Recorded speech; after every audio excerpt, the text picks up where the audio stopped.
Voici comment se présente le programme de la journée, la suite du programme. Nous aurons d'abord le mot de circonstance de monsieur le recteur de l'université de Kinshasa, ici représenté par le secrétaire général académique. Ensuite, interviendra la présentation de monsieur Jean-Luc Mélenchon. Cette présentation se fera par le modérateur. Ensuite, monsieur Jean-Luc Mélenchon fera sa communication et interviendront par la suite quelques questions. Et bien entendu, monsieur Jean-Luc Mélenchon va apporter des réponses.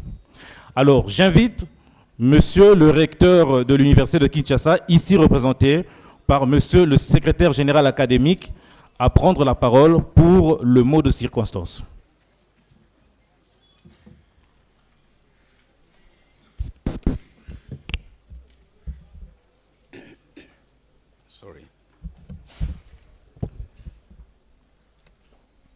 Honorable et chers membres de la délégation, au nom de monsieur le recteur de l'université de Kinshasa, le professeur Jean-Marie Kanyembe-Ntumba Mission, et au nom du comité de gestion, nous tenons à vous dire merci d'avoir accepté notre invitation. Merci d'avoir parcouru plusieurs kilomètres pour arriver en République démocratique du Congo, échanger avec nous autour de votre livre. Je pense que tout le monde attend. Je n'ai pas à abuser du temps. Je préfère m'arrêter là et laisser le temps pour que nous puissions profiter de votre passage par ici, à Kinshasa, en République démocratique du Congo. Ainsi donc, je vous dis encore une fois, merci d'être venu et nous attendons les bonnes nouvelles. Merci.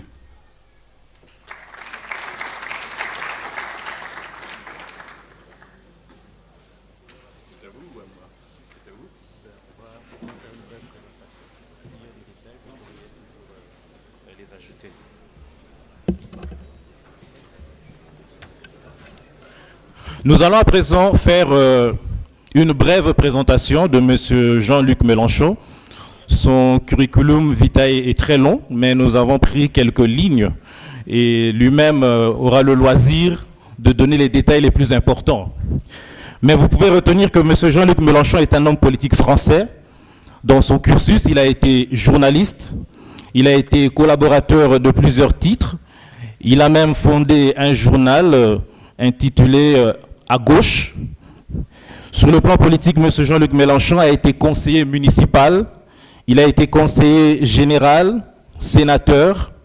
En 2000, il fut nommé ministre délégué à l'enseignement professionnel. En 2009, il fut élu député européen. Il a été candidat à président de la République lors des élections présidentielles en France en 2012, en 2017 et en 2022. Il est fondateur de l'Institut de la Boétie et du mouvement La France Insoumise. Il est auteur de nombreuses publications, 23 livres, et je vais vous en citer quelques-uns. L'avenir en commun, paru aux éditions du Seuil, Député du peuple, aux éditions Robert Laffont, Démocratie et liberté, vite la 6e République, au Seuil, De la vertu, au Seuil également, Le choix de l'insoumission, au Seuil, encore une fois, et L'ère du peuple, aux éditions Fayard. Voilà quelques éléments. Il pourra lui-même compléter, vous donner des détails sur son parcours. Alors, sans plus tarder, j'invite donc M. Jean-Luc Mélenchon à nous faire sa communication. Il va notamment nous parler d'un de ses ouvrages, Faites mieux. Il est mieux placé pour vous expliquer le contenu de ce livre.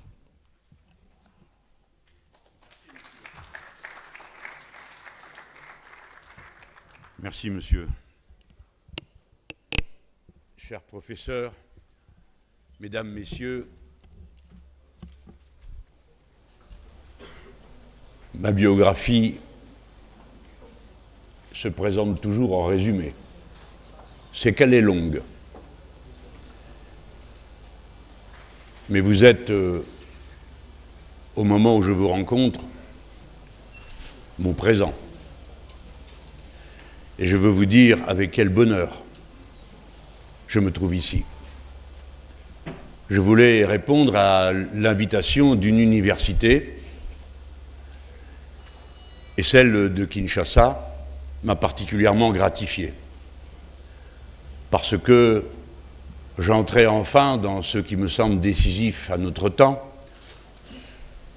que certains de mes compatriotes redoutent, un espace de créolisation, parce que nous avons ensemble une langue commune. Et que vous en êtes aujourd'hui les principaux dépositaires, et pour mieux dire, les principaux utilisateurs, puisque vous êtes le plus grand nombre. Et c'est donc vous, comme je vais l'évoquer dans un instant, sous un angle peut-être plus sociologique et anthropologique, qui aurait apporté pour demain non seulement votre propre dynamique, mais celle de mon peuple. Car c'est la langue, sa grammaire, sa syntaxe, qui construit l'esprit, et l'esprit dans l'être humain est tout. Car oui, nous sommes des animaux sociaux, mais nous sommes avant toute chose des animaux culturels. C'est-à-dire que nous vivons, nous nous lions, nous dialoguons à travers les ritus et coutumes que nos cultures portent et produisent au fil du temps pour nous permettre d'être pleinement humains. Je ne voudrais pas pourtant, quoique je m'adresse à une jeunesse qui, comme moi, est pour beaucoup d'origine populaire et qui bénéficie par conséquent de l'effort que toute la société produit pour la porter, je ne voudrais pas que notre rencontre se déroule comme en dehors du temps et de l'espace, dans une forme d'indifférence qui serait celle des privilégiés de l'esprit à l'égard de leurs frères et sœurs humains. Aujourd'hui, à l'heure à laquelle nous parlons, en réponse à un premier massacre, s'opère un massacre de masse, délibérément organisé comme tel, au Proche-Orient. Aujourd'hui, l'ONU vient de faire une déclaration dans laquelle elle repère, à propos de la République démocratique du Congo, victime des manœuvres de son voisin rwandais, des actions militaires qui sèment la mort et la désolation et ont provoqué le déplacement de 6 millions, presque 7 millions de personnes. C'est le triste record mondial dans ce domaine. C'est pourquoi, puisque c'est aujourd'hui que cette déclaration a été faite, puisque c'est aujourd'hui que souffrent vos compatriotes, puisque c'est aujourd'hui que contre toute raison humaine, de tels massacres sont organisés et sciemment et méthodiquement développés, je vous invite à ce que nous communions avec eux par l'esprit en observant une petite minute de silence, si vous le voulez bien.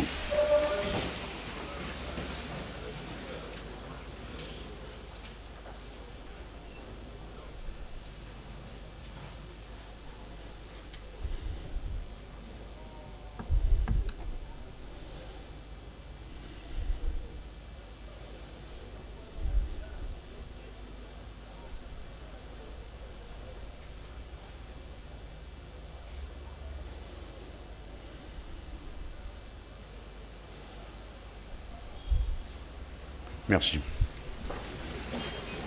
J'entre avec vous par cette introduction dans la politique, mais au sens non pas politicien, mais dans la politique au sens le plus ample, c'est-à-dire comment les êtres humains organisent-ils la cité des êtres humains. Mais je crois qu'il me faut encore un préalable. Je sais que vous allez entrer dans des élections présidentielles.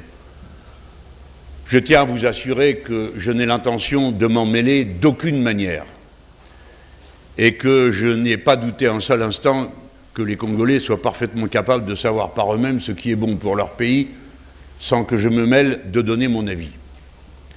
Mais la politique, souvent, surtout à notre époque, il faut bien le dire, compte tenu du caractère spectaculaire que souvent elle se donne, est réduite à des aspects de lutte de personnes, de compétition, de communication. En vérité, je voudrais vous transmettre le goût que m'ont donné mes propres maîtres, et que sans doute les vôtres, notamment vos professeurs en anthropologie, et je parle sous son contrôle, vous auront peut-être donné aussi. Sans la théorie, c'est-à-dire sans une vision globale des problèmes qu'on affronte, l'action est aveugle. Évidemment, la théorie sans l'action, elle, est dérisoire et absurde. Il faut donc que génération après génération, nous soyons capables de reformuler le cadre dans lequel nous pensons les événements pour pouvoir agir dessus. J'appartiens à l'école du matérialisme historique. Ce n'est pas dans une université que je ferai l'injure de dire que le matérialisme n'est pas le goût des biens matériels, mais une école de pensée qui part des relations sociales réelles pour comprendre le monde, l'expliquer et dénouer les conflictualités qu'il contient et qu'il faut savoir nommer et désigner, si on veut les dénouer, ne jamais les euphémiser. J'ai dit pas plus tard qu'hier quel rôle cette capacité à nommer les choses et à le faire avec franchise pouvait jouer dans la détermination individuelle. J'ai pris pour exemple Patrice Lumumba et son discours au moment où il le prononce devant le roi des Belges, qui, si on en croit l'histoire, n'en a pas été très content, parce qu'il aurait préféré qu'on ne parle point de toutes les exactions auxquelles la colonisation belge s'était livrée ici. Et Lumumba assume. Et il le fait parce qu'il s'agit pour lui de se projeter dans l'avenir. Mais il est impossible de se projeter dans l'avenir si on ne dit pas déjà ce qui est. J'ai donc résolu d'examiner ce qui, dans le champ politique étant structurant, avait changé. Et bien sûr, je me suis aperçu, dans le champ politique, que des faits inouïs s'étaient mis en place en quelque sorte sans qu'on y prête vraiment attention, tout simplement parce qu'on a le nez dedans. Et je vais en dire bien sûr l'essentiel. Puis me tournant vers l'Afrique en particulier, je me suis aperçu que l'Afrique était la démonstration, non pas de ce que j'étais en train de décrire, mais de ce qui allait arriver, sans qu'on puisse dire en quoi cela consistera, tellement la situation est neuve, tellement elle est inouïe. Ainsi, contrairement à ceux qui disaient que l'Afrique n'était pas entrée dans l'histoire, ce qui est un propos grotesque et insultant, mais pas seulement insultant, il est surtout grotesque intellectuellement, puisque c'est d'Afrique que par l'histoire et qu'elle a commencé. Mais c'est surtout l'incompréhension inouïe de ce fait que ça leur plaise ou non, il va falloir se faire à l'idée que le futur est africain, pour une raison que je vais maintenant essayer de présenter dans sa complexité en tâchant de le résumer. Le facteur déterminant de la dynamique de l'histoire est la fluctuation du nombre des êtres humains, y compris pour ceux d'entre vous, il doit bien y en avoir, qui sont encore de tradition marxiste comme moi-même. Pour qu'il y ait une lutte de classe, il faut d'abord qu'il y ait eu une accumulation. Et pour qu'il y ait eu accumulation, il faut un certain nombre d'êtres humains vivants et capables d'échanger entre eux jusqu'au point de constituer un marché. Le nombre est le facteur explicatif de l'histoire.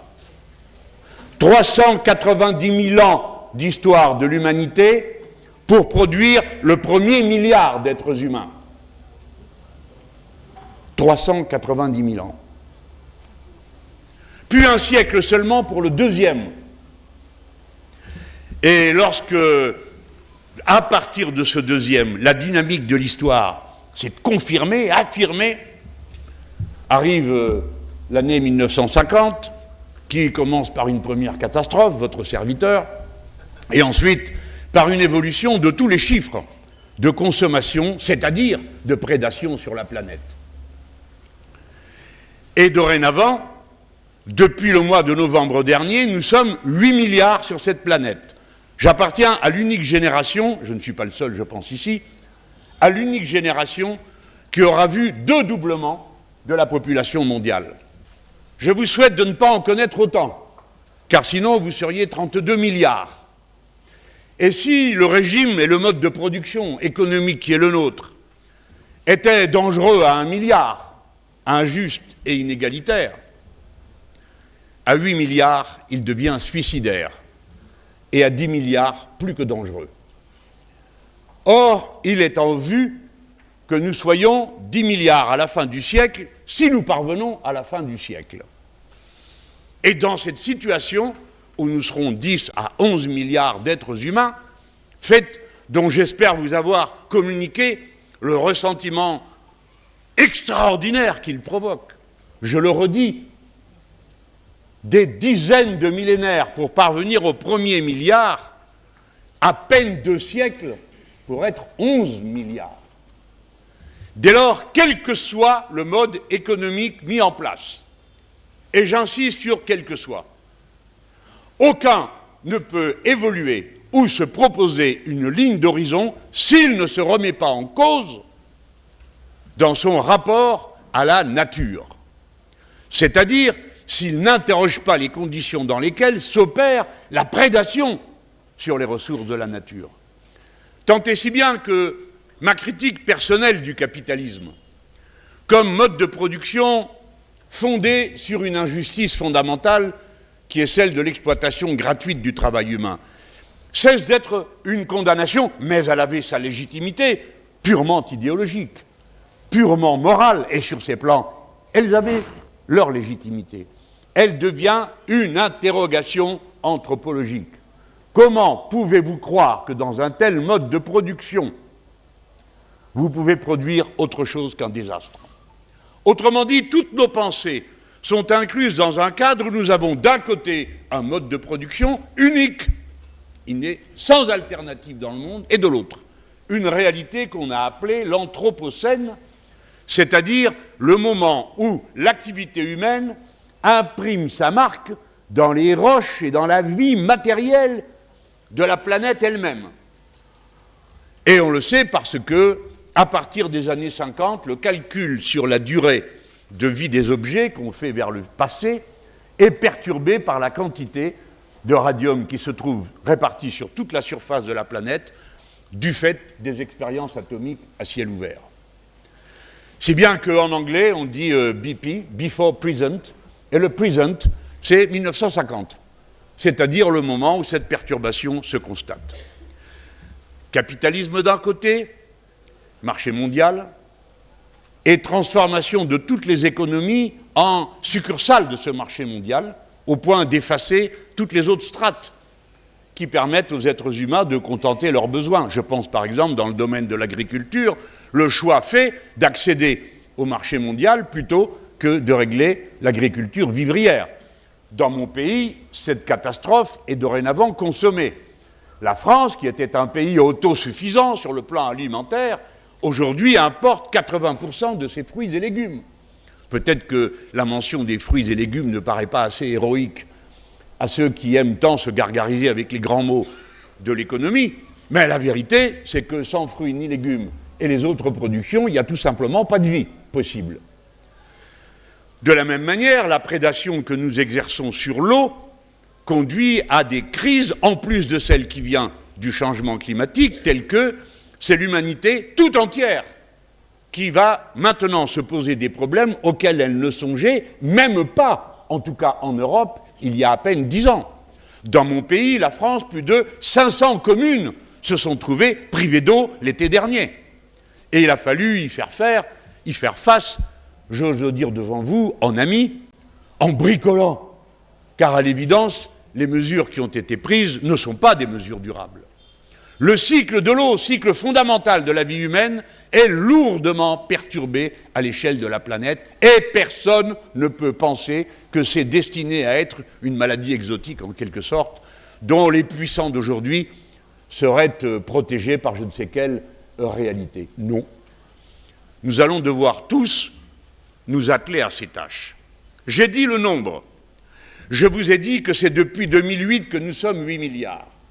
Conséquence subsidiaire immédiate du nombre, c'est le fait que la population humaine se concentre dans les villes. Les villes, jeunes gens, si vous me le permettez, vous paraissent une évidence. Les villes ne sont pas une évidence. Entre les premières traces d'élevage et d'agriculture et l'apparition des premières villes durables, il y a 160 générations. Autrement dit, la vie en ville n'a rien de naturel. Et vous qui êtes, comme moi, des intellectuels, vous avez sans doute communiqué avec la géographie critique, qui nous apprend que les villes sont des créations, des projets humains réalisés sous forme de villes. Et que dès lors, les villes portent toutes les formes et tous les contenus du mode de production du moment où elles apparaissent. Les villes ne sont pas juste des gros villages. Les premières villes dont on repère la trace, on les avait au Proche-Orient, maintenant on sait qu'elles sont en Ukraine, moins 6000 avant notre ère. Ce sont des villes avec un plan, avec des murs autour, avec des quartiers spécialisés.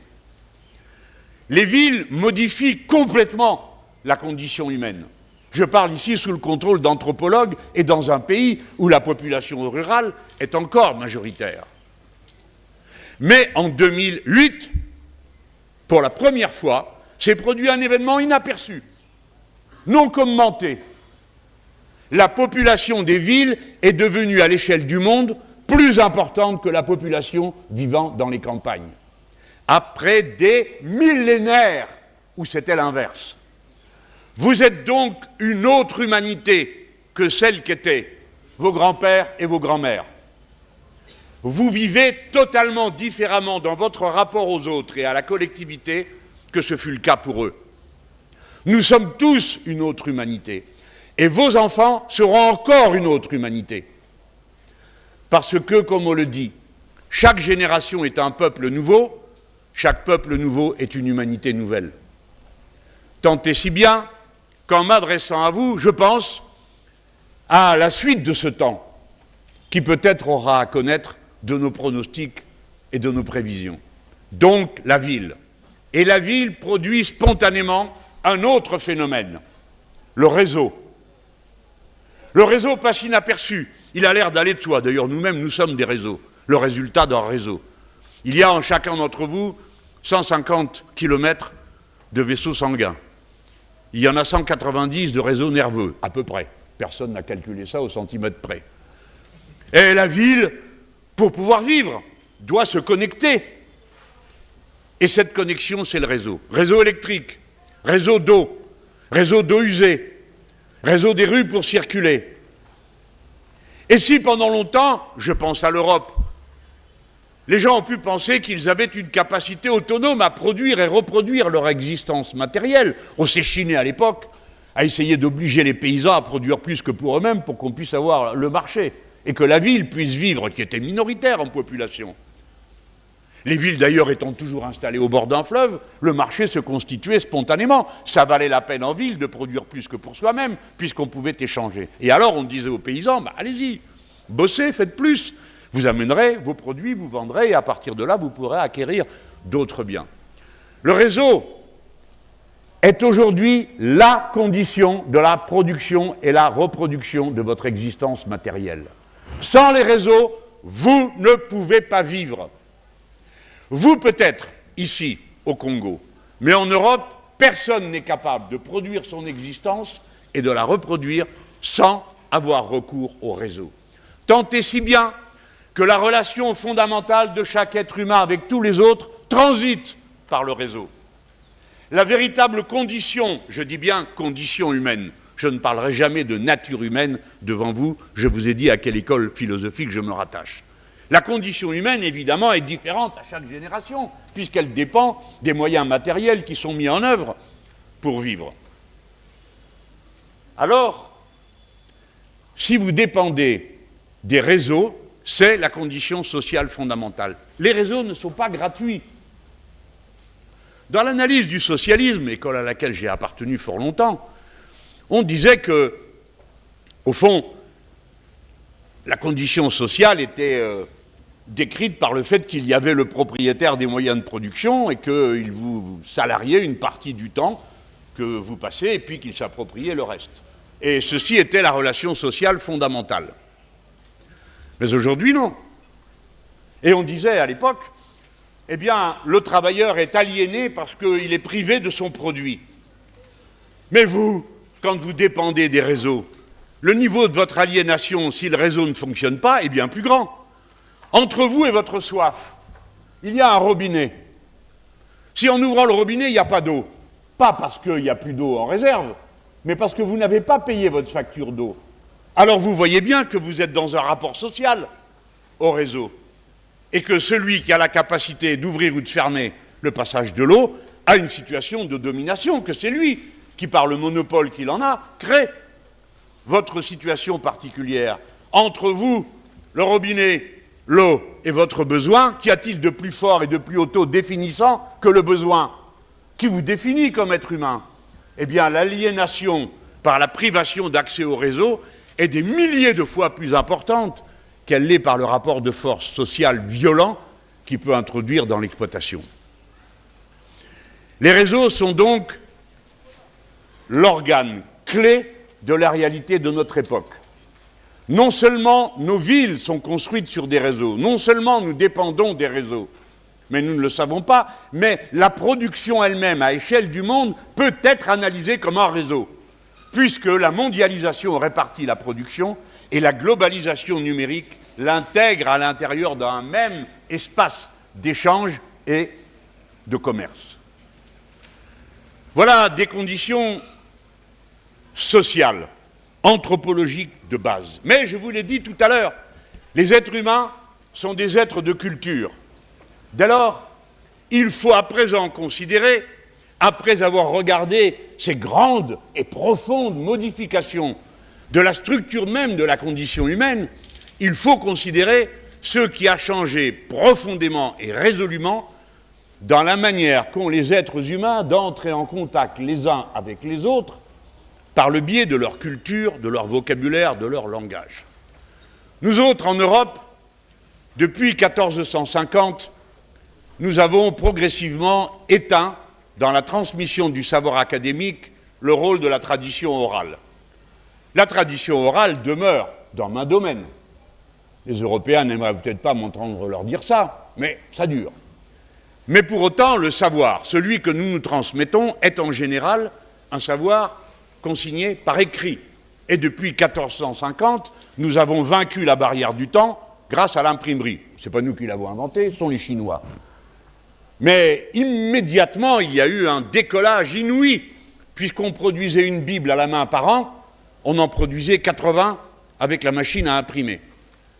Dès lors, l'imprimerie s'est répandue, la lecture, et surtout la lecture de la Bible, qui n'a pas arrangé les affaires de tout le monde, dès lors que ce texte a été rendu accessible à tous, enfin à ceux qui pouvaient lire.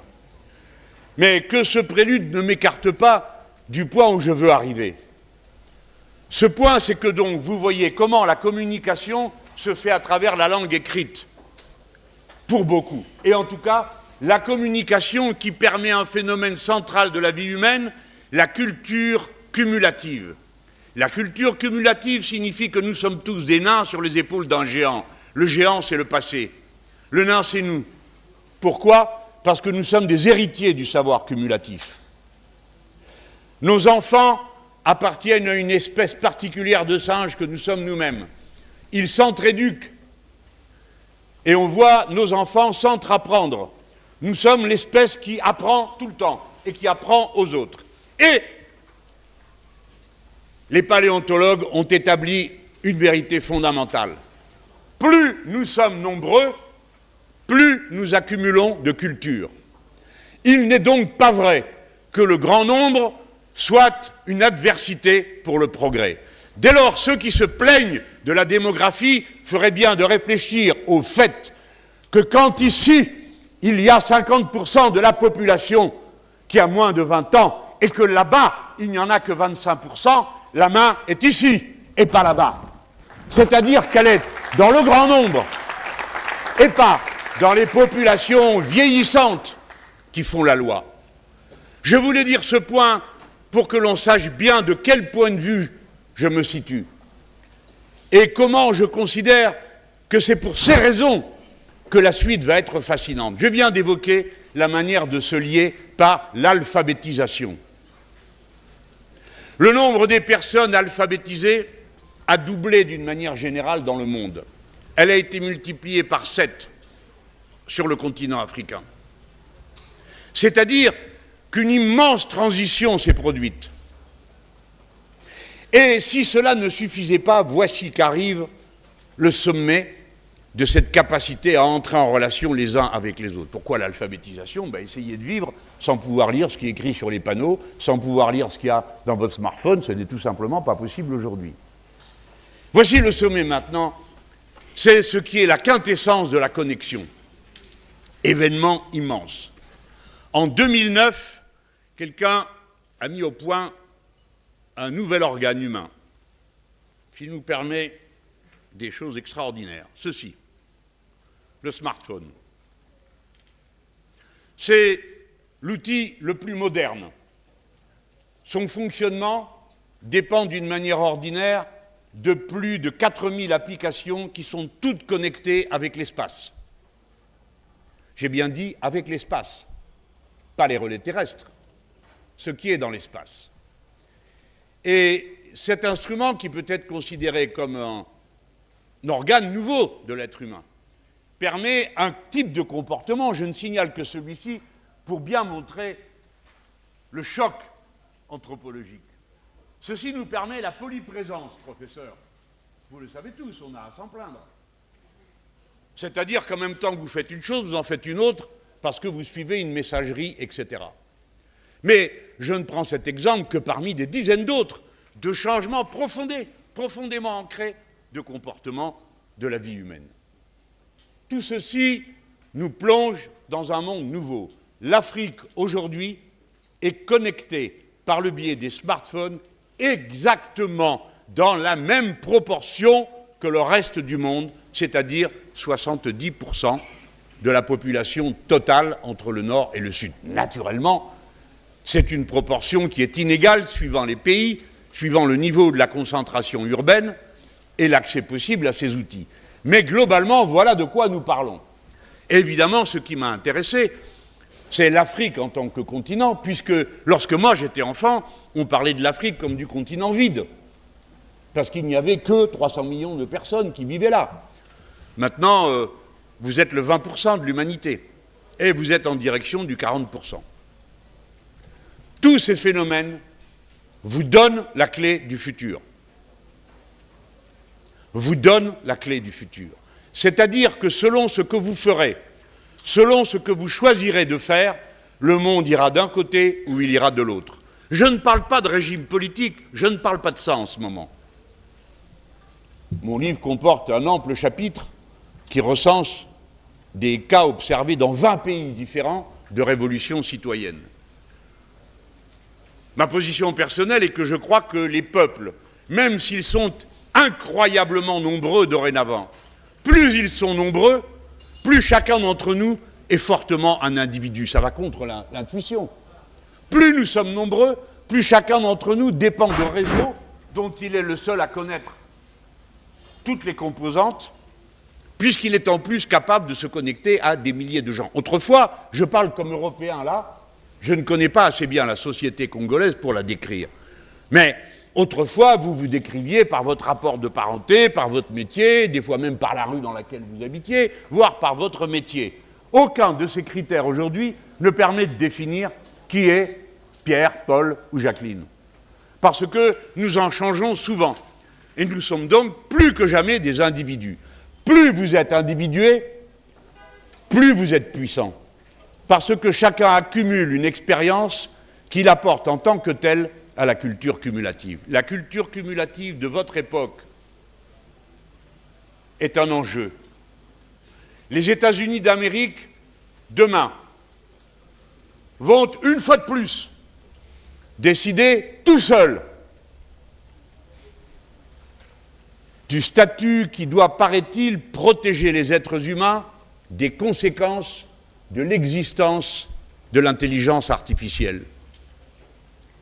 L'intelligence artificielle, personne ne s'étant donné le mal de définir d'abord ce que veut dire l'intelligence, et à mon avis, ça n'est pas le plus simple, et ceux qui en parlent n'ont pas toujours l'air si pourvus que ça. En tout cas, je me méfie beaucoup de ce que les Nord-Américains peuvent avoir à dire à propos d'intelligence.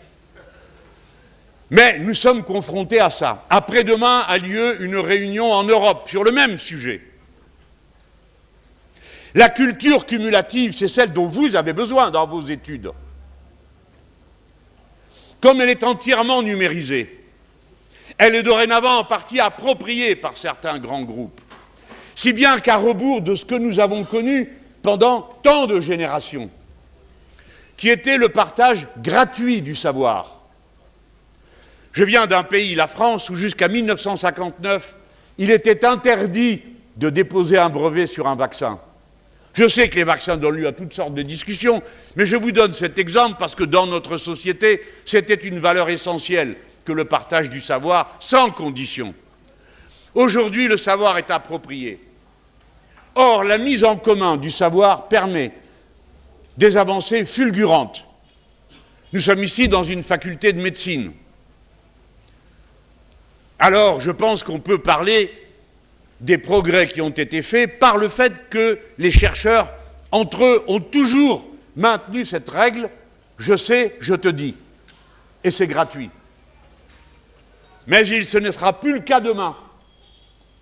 Les savoirs sont appropriés. Le livre que j'ai écrit essaye de décrire tout cela, tous ces phénomènes, et les place tous comme des problèmes politiques. Car l'organisation de la société est une question politique. J'ai dit comment vous allez vous trouver en situation de faire. Tout à l'heure, j'ai parlé de la façon avec laquelle on était passé d'1 milliard à 2, puis à 4, puis à 8. Vous vous apercevez alors que ce qu'on appelle le temps, en réalité, dans les affaires humaines, est d'abord un rythme. Ce qui compte, c'est moins le nombre que la vitesse à laquelle, tout d'un coup, il s'est accumulé, c'est-à-dire son rythme interne. Les archéologues, les ethnologues vous disent tous que lorsque, pour la première fois, l'humanité a doublé, c'est-à-dire au néolithique, la condition humaine a complètement changé. On surgit le fer, le bronze, etc., etc. Les villes.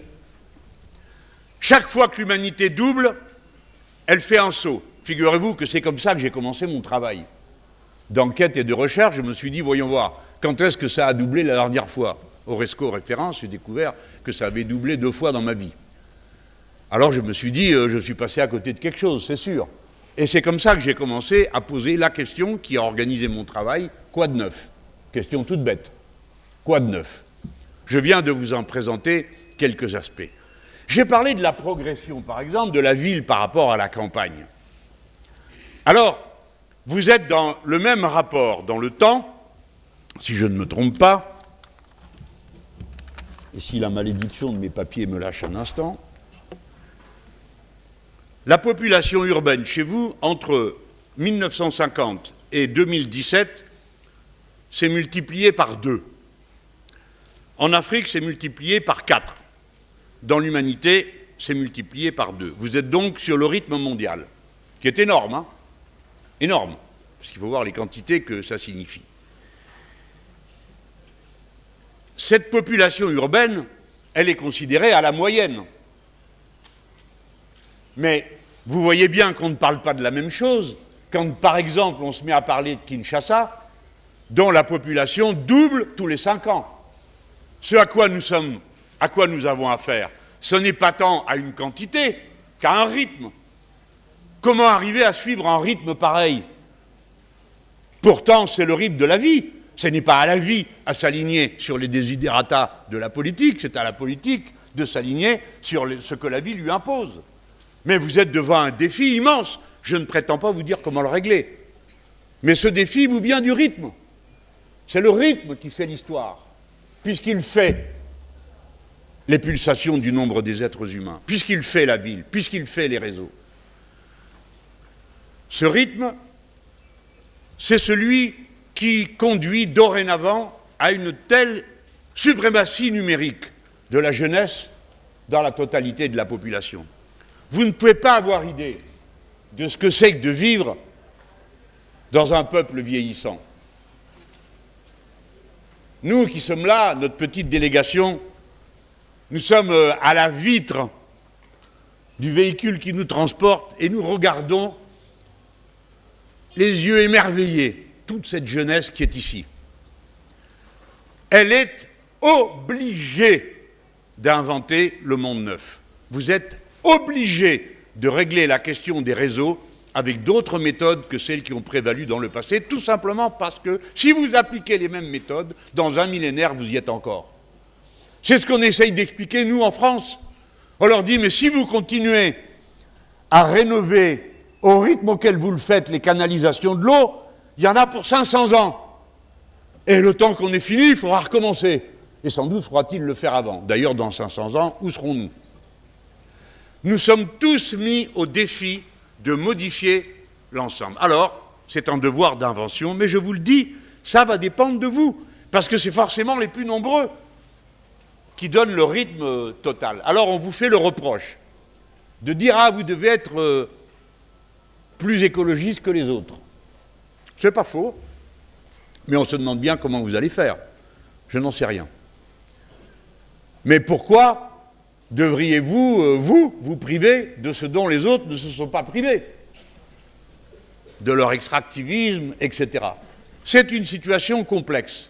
Mais vous voyez, quiconque se présenterait devant vous, comme je l'ai vu à maintes occasions, pour venir faire la leçon, je sais que vous l'écouterez avec patience et respect comme vous le faites toujours, mais dites-vous que ce sont des diseurs de baliverne.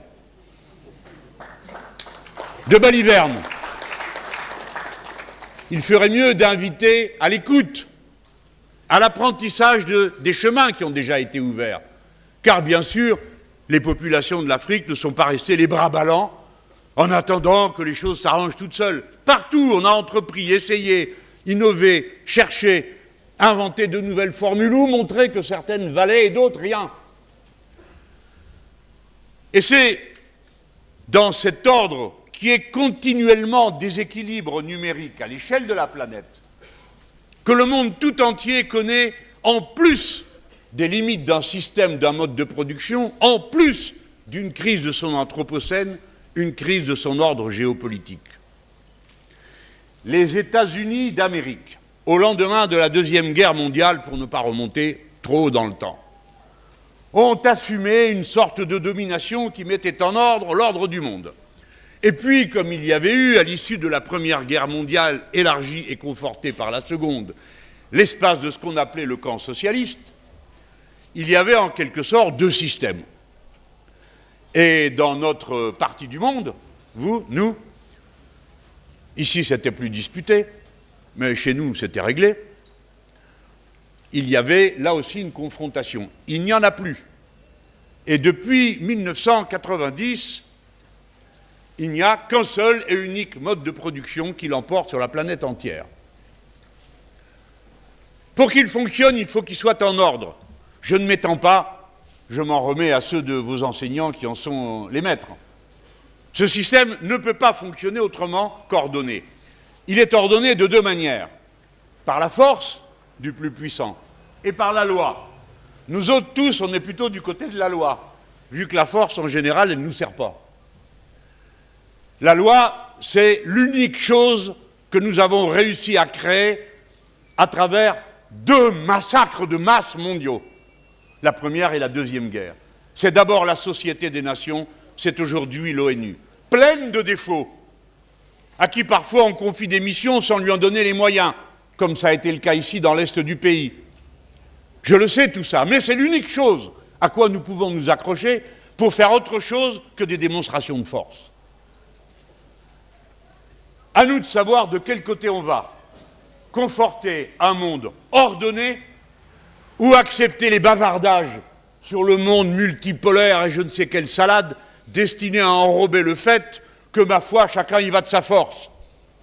Nous avons connu, nous autres, les Européens, le monde multipolaire, y compris sur votre dos. Et comment ça finit? Par la guerre. Parce que dans le monde multipolaire, il y a tout le temps quelqu'un qui pense qu'il est plus polaire que l'autre. Et c'est comme ça que ça s'est toujours passé. Nous avons intérêt à un monde organisé. Or, il ne l'est plus.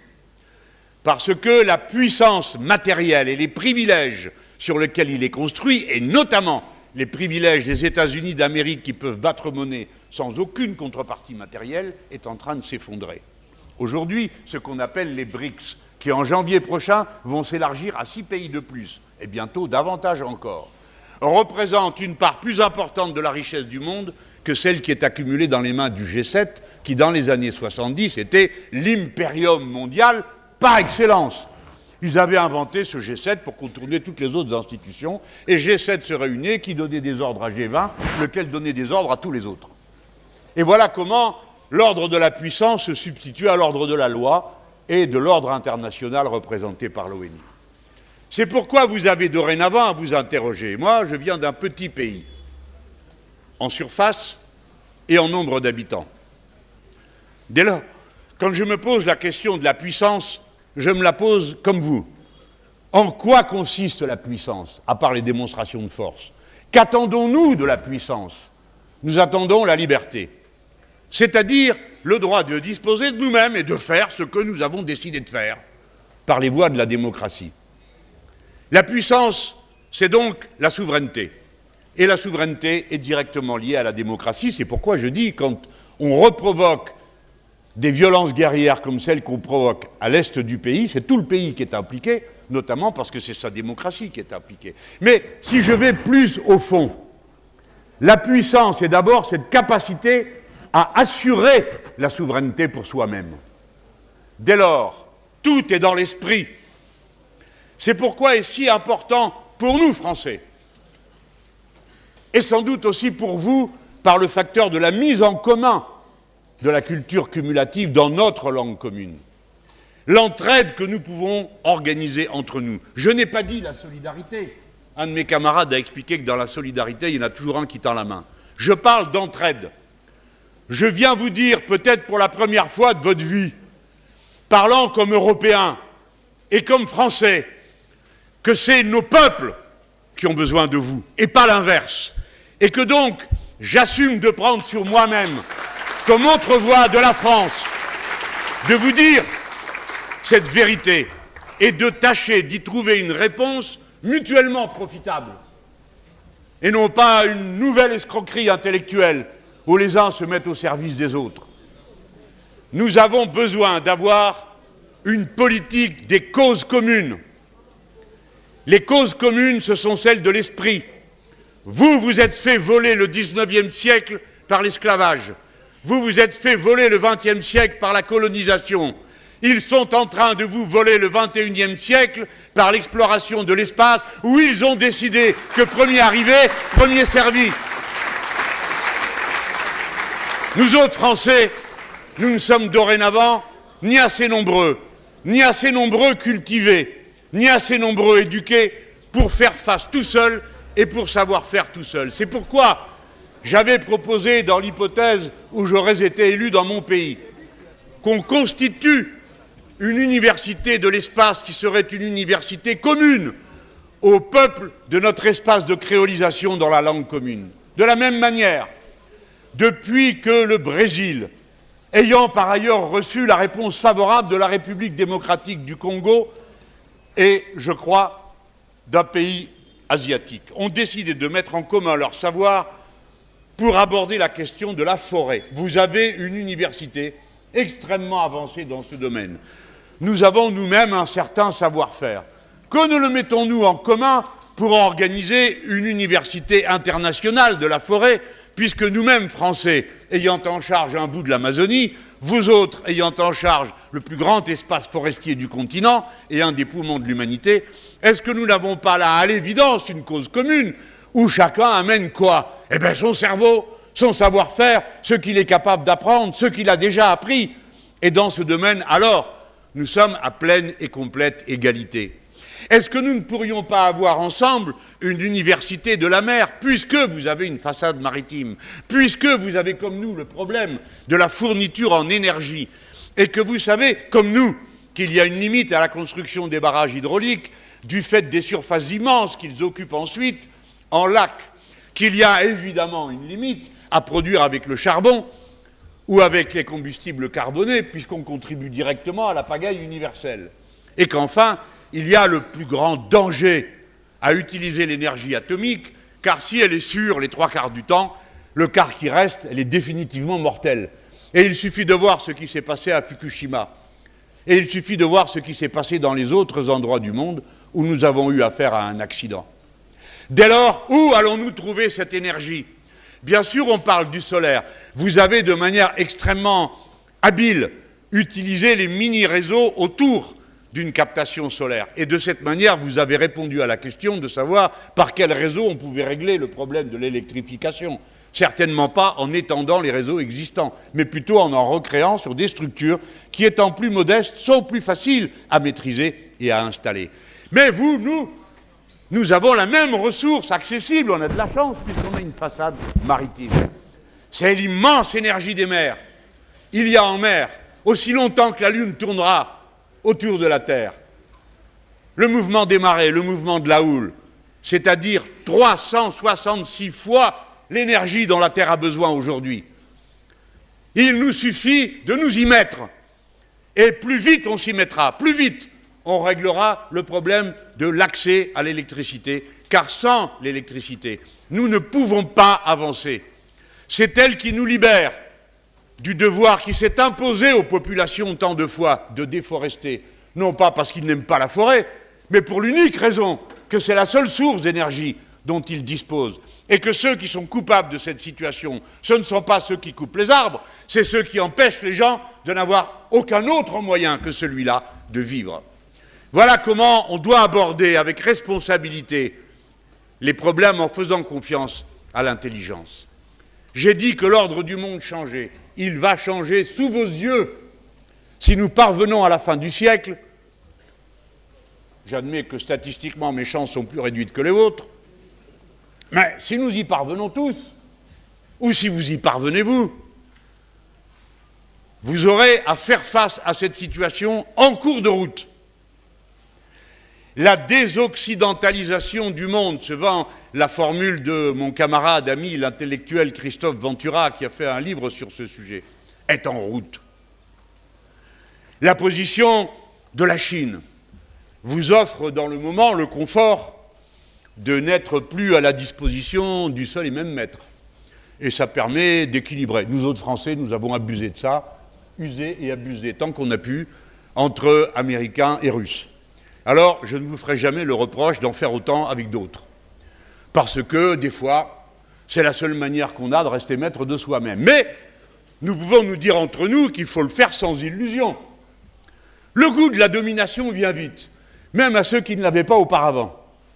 Et il y a une façon de s'approprier ce qui, pour l'instant, est aux autres, qui peut devenir déplaisante. Mais sans entrer dans le détail, qui pourrait vous faire croire que je compte me mêler de vos affaires, ce que je n'ai surtout pas l'intention de faire, ayant assez à faire avec les miennes. Je sais qu'au fond, je peux vous parler un langage avec lequel je serai compris. Je plaide pour ma patrie, plutôt que cette absurde alliance militaire de l'OTAN, organisation du traité de l'Atlantique Nord. Voyez-vous, l'OTAN est allée en Afghanistan, qui, comme chacun le sait, a une frontière avec l'Atlantique. L'OTAN est dignement représentée en Méditerranée, où il n'y a pas d'Atlantique, etc., etc. Cette pitoyable farce nous embrigade. Et c'est contre cet embrigadement que je veux parler. Je plaide devant vous pour trouver parmi les Congolais les alliés d'une politique, celle du non-alignement. Le non-alignement ne veut pas dire la neutralité, ni non plus la thèse absurde de l'équidistance. Nous ne sommes pas équidistants entre l'envahisseur et l'envahi. Je ne suis pas équidistant entre le Rwanda et la République du Congo. J'ai choisi, c'est la République du Congo qui a raison.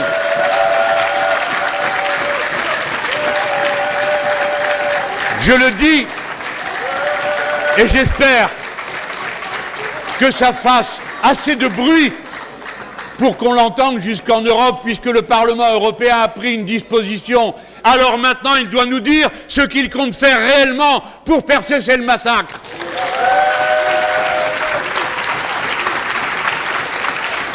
Le non-alignement ne signifie ni la neutralité, ni l'équidistance.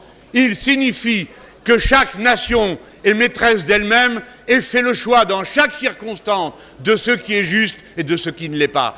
Il faut que cesse enfin dans ce monde le deux poids, deux mesures. Seuls les non-alignés sont capables d'une parole indépendante, autonome, capable de dire « ceci est le mal, ceci est le bien », et le lendemain de dire « c'est vous qui faites le mal, c'est vous qui faites le bien ».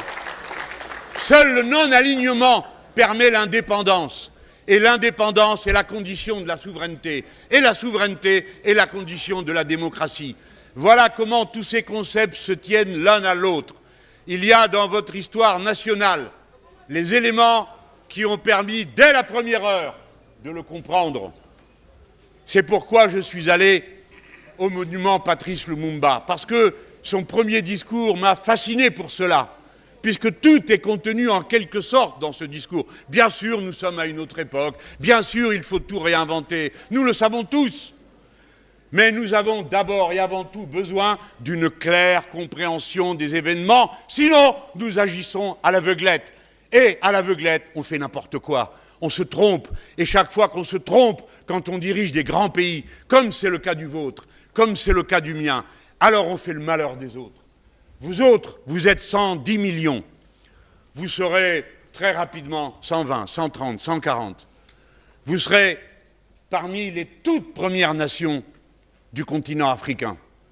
Et par conséquent, votre contribution à la vie de ce continent sera décisive. Nous avons la chance encore, à cette heure, d'avoir une langue d'usage en commun. Peut-être que le swahili finira par être la langue parlée par toute l'Afrique, je n'en sais rien. Mais permettez à l'intellectuel et au littéraire de vous dire combien il pleurerait le fait que nous n'ayons plus cette langue en commun. Voyez-vous, cette langue commune est une invention. Mesdames, Messieurs, elle n'est pas française. La langue commune appartient à ceux qui la parlent. Notez qu'à partir de là, elle n'appartient pas à ceux qui ne la parlent pas. Et peut-être pourrait-on en entendre un écho dans la francophonie. Mieux vaut que s'occupent de la francophonie ceux qui parlent français, plutôt que ceux qui ont renoncé à le faire. Mais, comme vous voyez que je vise quelqu'un, j'en reviens au cœur de mon propos. La langue française est une invention politique. C'est un roi de France qui a décidé qu'on la parlerait. Et les poètes de cour, aussitôt, comme tous les poètes de cour, se sont mis à glapir que c'était une idée géniale. Il y avait cependant un problème, un lourd problème, qu'ont immédiatement identifié les poètes de cour, notamment Joachim du Bellay, dans son livre « Défense et illustration de la langue française ». Il y avait un problème, un énorme problème. On manquait de mots. Cette langue était une pauvre langue d'un recoin d'un pays. Et donc, dès le début, il a fallu trouver des mots. Alors du Bellay dit, ben, si on ne sait pas, on n'a qu'à prendre tout ce qu'il y a en latin ou en grec, et puis on le met. Et puis après, comme c'était un aristocrate comme les autres, et qui n'avait absolument aucune idée du travail, qui était considéré à l'époque dans la noblesse comme une déchéance, alors il dit, et d'ailleurs, et pour le reste, il n'y a qu'à apprendre le vocabulaire des ouvriers. On ne sait pas ce qu'ils disent, mais ça doit être intéressant parce que c'est avec ça qu'ils travaillent et on dépend d'eux. Et donc, ils ont commencé à remplir avec des mots. Que croyez-vous qu'il va se passer dans le temps qui arrive devant nous? Nous sommes 69 millions, c'est ça? Alors, bientôt, au rythme où on va, on sera plus que 67. Auparavant, on sera 75, c'est-à-dire plus nombreux que les Allemands, ce qui, en général, est assez rock'n'roll en Europe. Et puis, vous serez 110, 120, 130 millions. Dès lors, la langue d'usage commun, c'est la vôtre, davantage que la nôtre, puisque vous en êtes les premiers utilisateurs. Alors, il faut la penser dès maintenant, d'après le mot que j'ai emprunté à mon compatriote Édouard Glissant, poète et philosophe. Édouard Glissant a pris l'exemple des conséquences de l'esclavage sur les populations des Antilles. L'esclavage qui a été un crime contre l'humanité qui a duré 3 siècles que les Européens ont souvent tendance à oublier. 3 siècles. Et tous ces pauvres gens qui ont débarqué n'arrivaient pas du même pays, ne parlaient pas la même langue, n'étaient souvent pas du même milieu les uns avec les autres.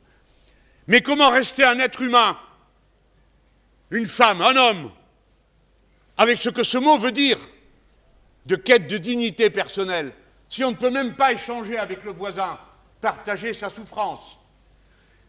Et en premier lieu, a surgi une musique commune.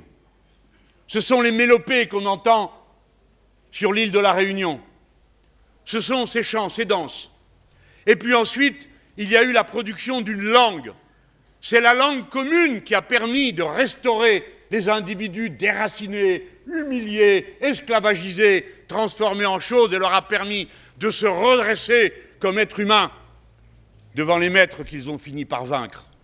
La langue, et ça a été la créolisation. La créolisation est le plus grand des bienfaits qui puissent arriver aux êtres humains. Entre ce que nous sommes aujourd'hui et l'aspiration aux droits universels et aux réalités universelles auxquelles nous aspirons, il y a entre les deux notre participation individuelle comme créateur de cette créolisation. Je ne suis donc pas en train de faire l'apologie de la langue française.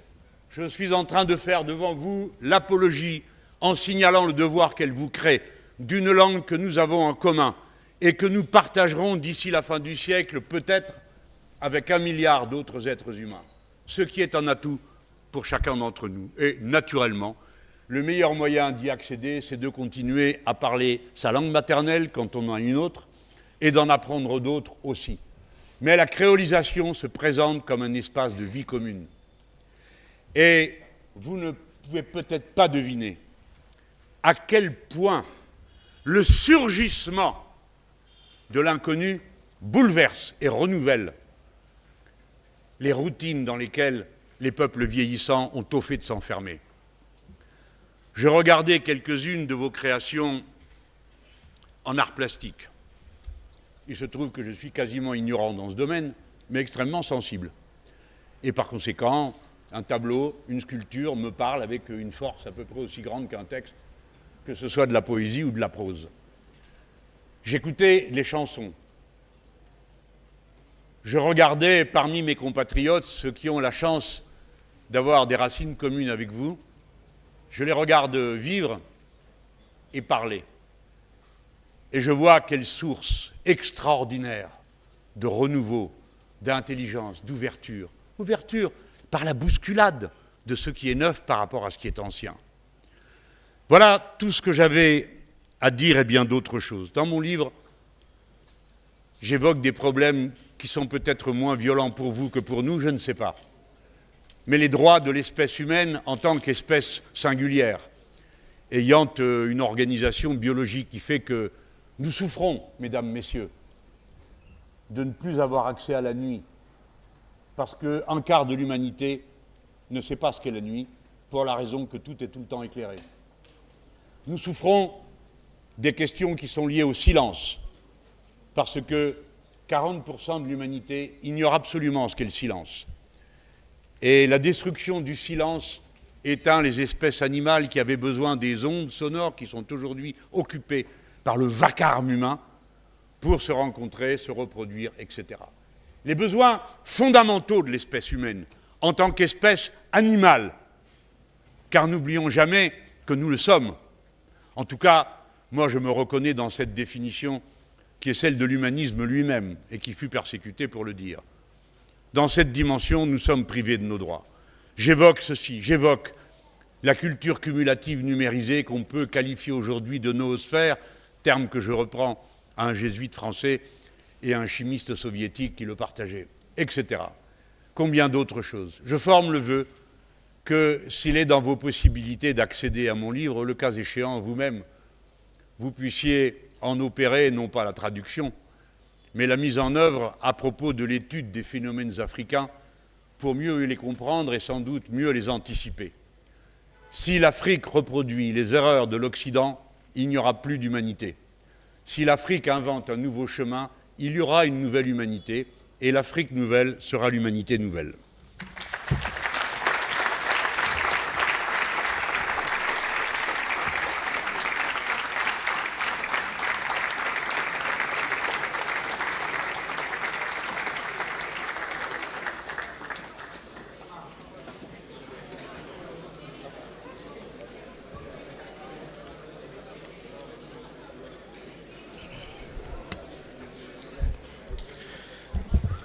C'était un exposé très illustré et cela nous permet d'ouvrir la série de questions et réponses. Nous allons procéder en 2 temps. Nous allons prendre une première série de 4 questions et ensuite nous pourrons voir si on peut en ajouter d'autres. Alors, ceux qui auront la parole pour poser leurs questions devront d'abord se présenter. Vous donnez votre nom et vous dites ce que vous faites et vous posez votre question. Je vous invite à la concision et à la précision. Oui, monsieur ici, posez votre question, présentez-vous et posez votre question à monsieur Jean-Luc Mélenchon. Je vous rassure, hein, je n'ai pas en train de préparer mes réponses, c'est que je suis malentendant et par conséquent j'ai parfois besoin d'aide, mais vous voyez, ça n'empêche rien, ça développe l'imagination. Merci beaucoup. C'est Merveille Mouteba, licencié en droit. Oui, c'est Merveille Mouteba, licencié en droit. Monsieur Mélenchon, c'est pour moi un plaisir de pouvoir vous voir au Congo parce que vous êtes pour moi une sorte d'idole. Mais je m'en vais directement à la question. Au soir de votre déclic, allez à l'essentiel, s'il vous plaît. S'il vous plaît, les amis. Nous avons commencé très bien, restons disciplinés. Tolérons les autres. Allez-y. Oui, au soir de la déclic, vous avez dit « faites mieux ». Mais aujourd'hui, nous nous rendons compte, comme vous l'avez dit toujours dans le même discours, que le peuple français était confronté à choisir entre des mots. Mais ici en République démocratique du Congo, nous sommes aussi confrontés à ne pas choisir, mais on nous impose par l'Occident des décisions, des dirigeants. Jusqu'à présent, la révolution citoyenne dont vous faites allusion, aujourd'hui, ne nous a pas encore nous n'avons pas encore bien compris cette notion pour arriver à être finalement libre, dont la puissance que vous venez de souligner dans les discours précédents. Merci beaucoup. Ok. Ok, monsieur, posez votre question, allez-y. Merci rapidement, beaucoup. S'il vous plaît, rapidement. Je vais aller rapidement, s'il vous plaît. Monsieur Mélenchon, vous avez relevé 2 éléments importants. Vous avez parlé d'une diplomatie de l'équilibre et non de l'équidistance. Et j'ai retrouvé le même mot dans les discours sur la conférence diplomatique de monsieur Macron le 29 août dernier. Et je voudrais savoir quel est votre sens de la diplomatie d'équilibre entre l'Afrique et l'Europe, par exemple. La deuxième question, elle est toute simple également. Vous avez parlé de l'affaiblissement de l'Occident avec tous les défis, ainsi de suite. Et vous avez également fait mention du défi ou de dérèglement démographique que connaît le monde. Est-ce que vous pensez qu'aujourd'hui, les Nations Unies, comme forme d'organisation sociale des activités internationales, sont dépassées par cette question de dérèglement démographique? Merci beaucoup. Merci beaucoup. Vous pouvez... Oui, la dame, oui, donnez à la dame. Merci pour la parole accordée. Je suis Astrid Ginzamba, étudiante en 3e année de... Je suis Astrid Ginzamba, étudiante en 3e année de graduat, département de droits de l'homme.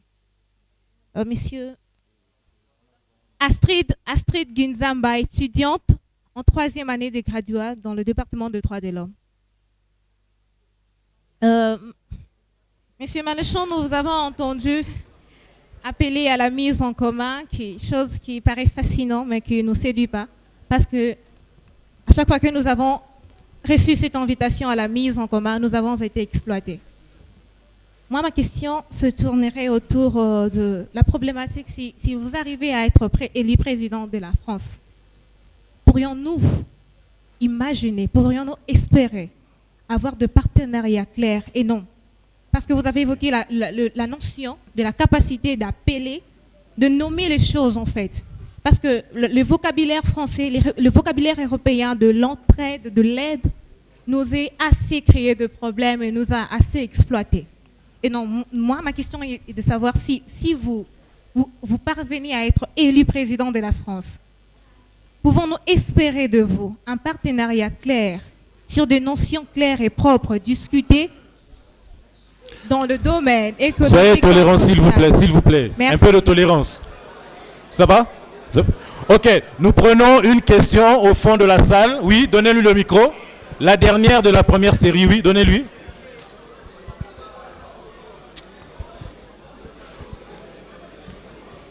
Oui, allez-y, monsieur. Bien, merci pour la parole accordée. Avant de me lancer dans ma question, j'aimerais vous remercier pour votre lutte, qui est l'égalité et la paix, qui est la nôtre en tant que peuple congolais.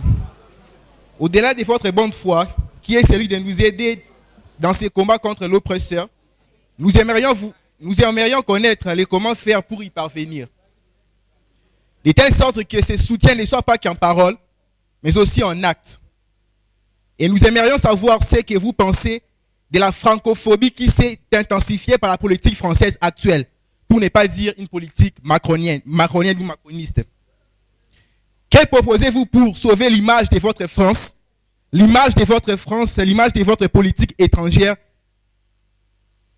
et précisément en Afrique? Bien, merci. Merci. Nous allons d'abord donner la parole à M. Jean-Luc Mélenchon. Il va répondre. Merci. Et ensuite, nous verrons si on pourra ajouter une autre série de questions. On fait comme on peut. Alors, je commence par... Je ne peux pas répondre à votre question. La question numéro 1. De quel droit le ferais-je? Si quelqu'un va faire l'histoire de ce pays, c'est vous, c'est pas moi.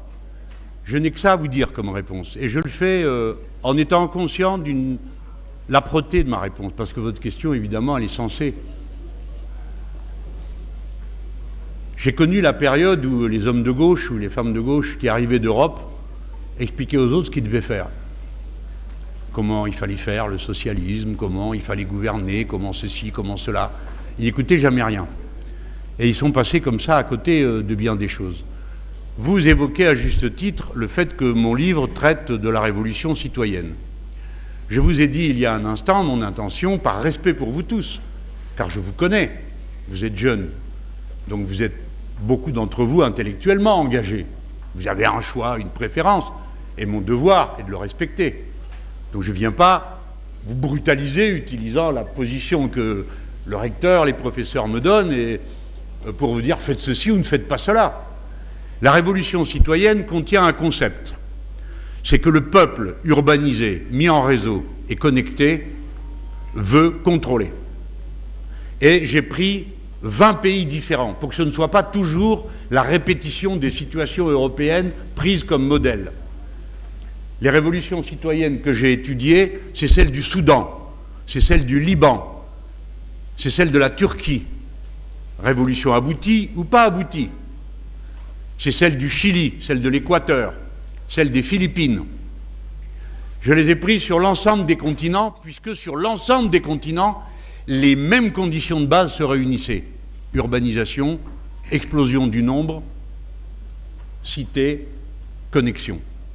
Et j'ai discerné des constantes. Si bien que mon livre peut aussi bien être considéré comme un manuel, pardon, monsieur le recteur, comme un manuel pour jeunes révolutionnaires qui chercheraient à se renseigner sur comment les autres font, que pour n'importe quel gouvernant qui se dirait « mais que demandent les gens? Que veulent-ils » à la fin, parce que les gouvernants ne sont pas par définition malveillants et ennemis de leur propre peuple. Ça vous arrivera, hein? Vous aussi, vous serez dans cette situation.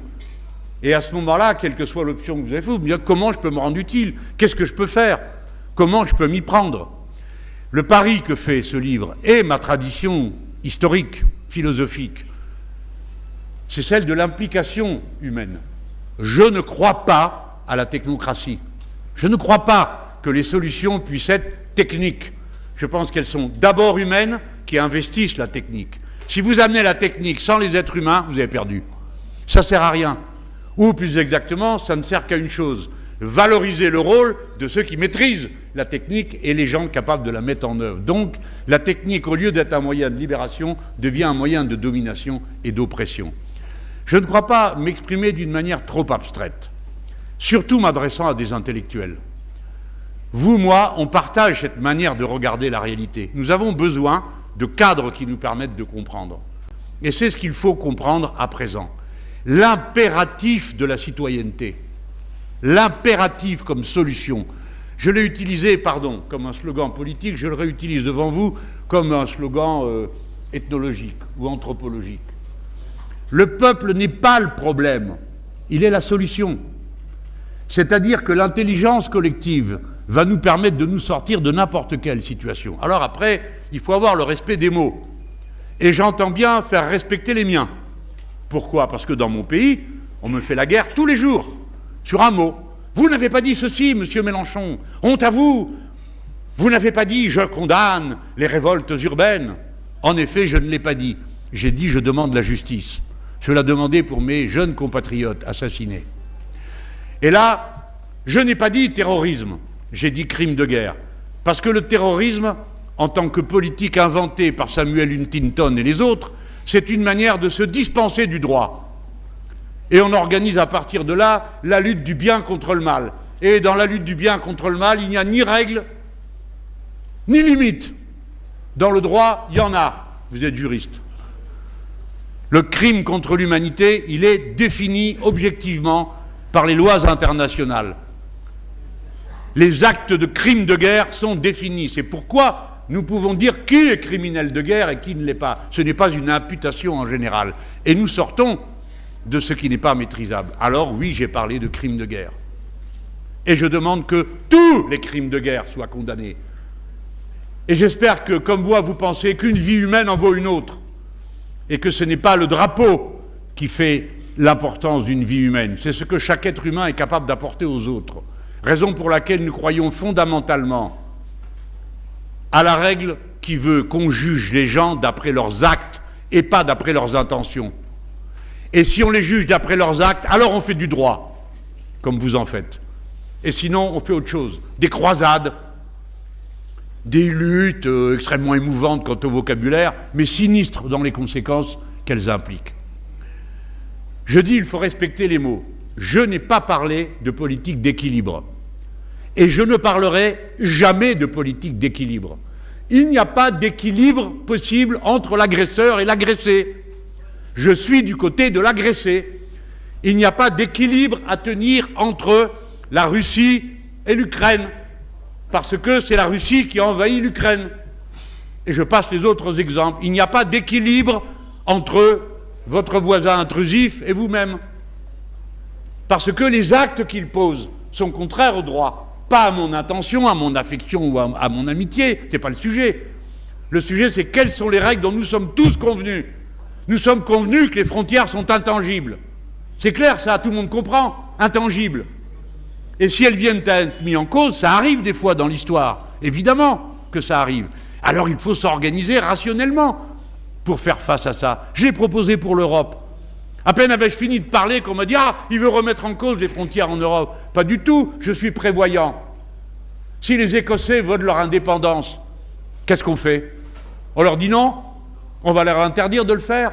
Si les Catalans le font, et ainsi de suite. Beaucoup de frontières en Europe sont des frontières instables.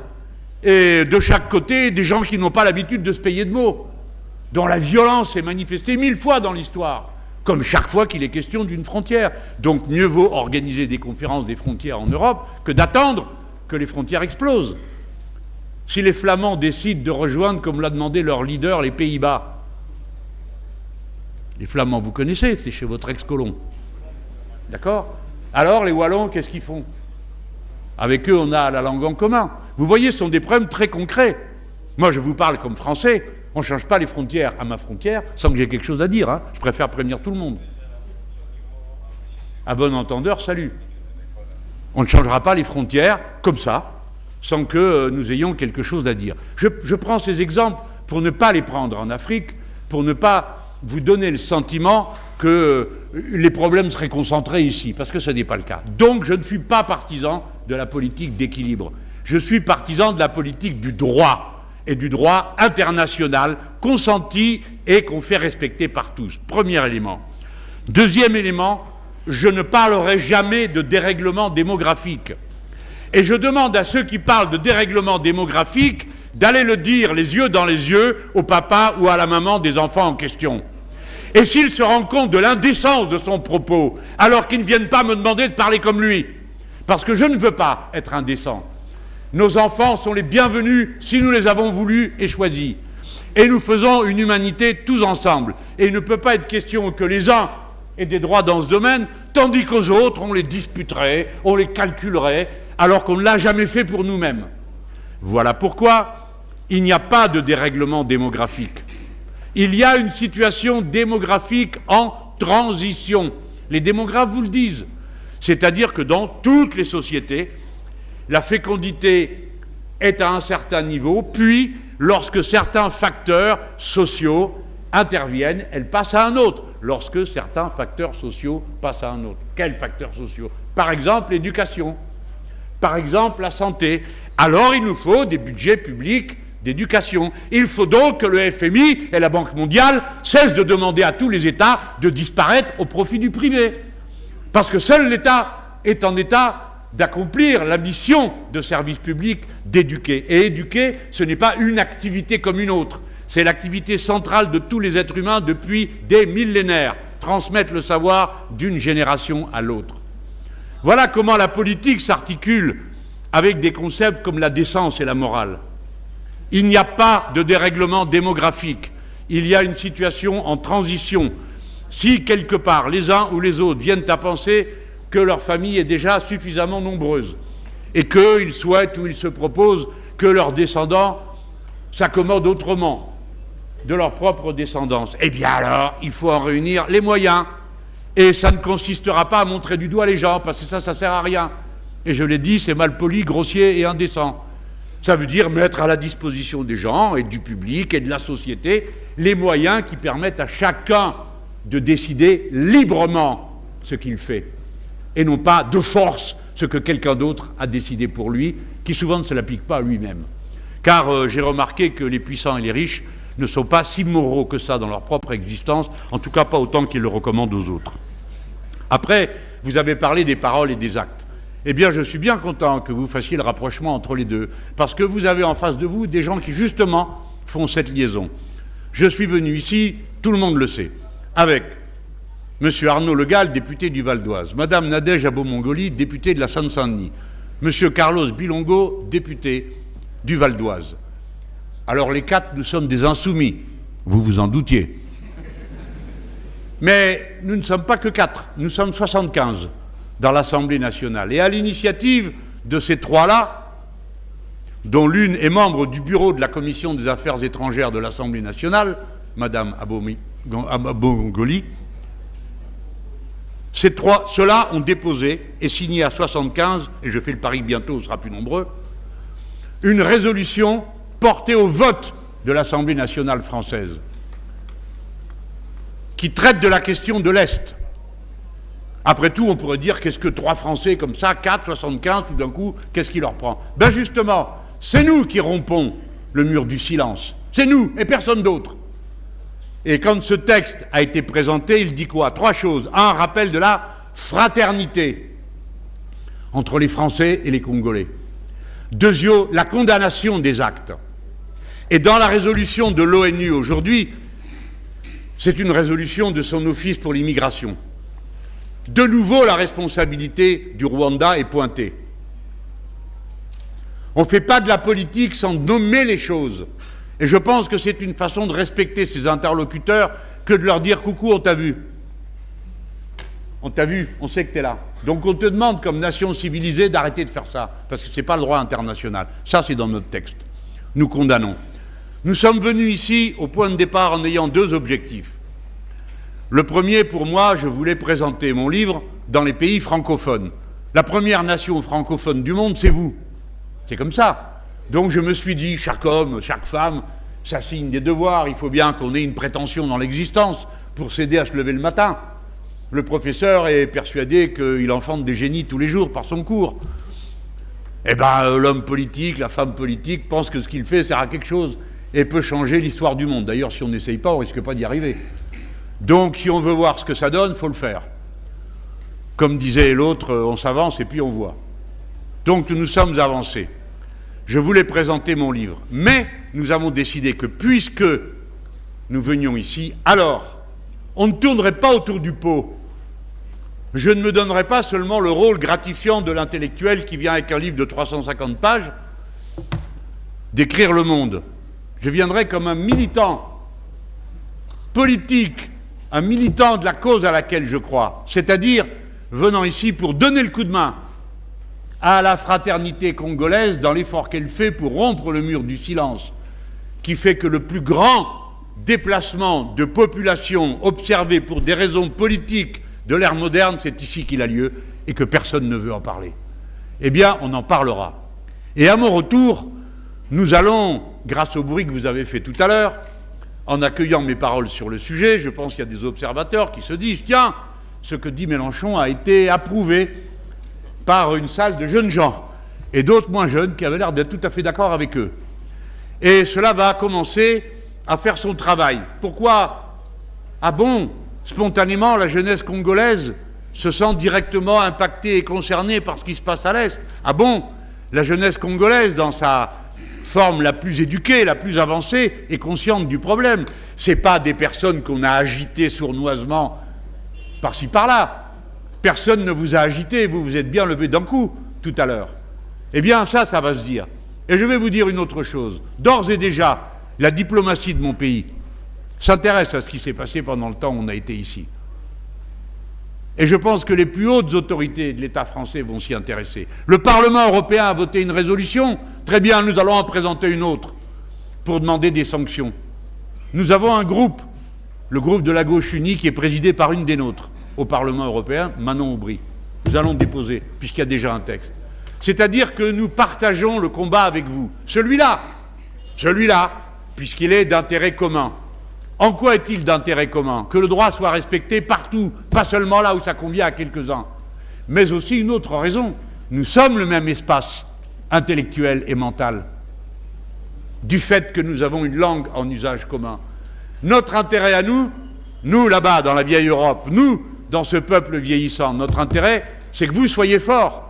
Parce que votre force épaule aussi, porte la prétention